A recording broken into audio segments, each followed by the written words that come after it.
repel water to such an extent that when you try and put water onto the surface, it will actually form a ball or a marble type shape.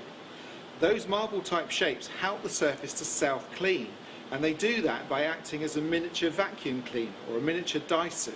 And the way in which that works is, if you have any dust or bacteria or viruses on the superhydrophobic surface and you pour water across the surface, then the water will act as a little miniature spinning device, and as it spins down the surface, it picks up the dust, the bacteria and the virus and helps to shed them across the surface. The big stumbling block of these superhydrophobic surfaces, and one which has limited their commercialization by man but hasn't limited the way nature has used them, is the fact that in nature the surfaces which are superhydrophobic, like the lotus plant, they tend to be very resistant to abrasion.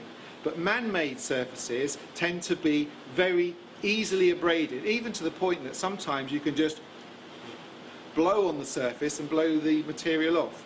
So enabling our material to actually stick to the surface, we're making them mechanically strong, which is unusual for superhydrophobic, or we can call it super water repellent coatings.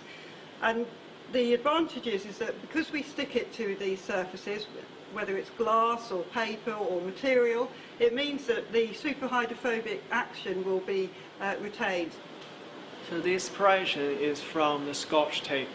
I use a Scotch tape to adhere the glass substrate and spray the surface, but I found the glass substrate, the pen on glass substrate is quite fragile, but on the Scotch tape is quite robust.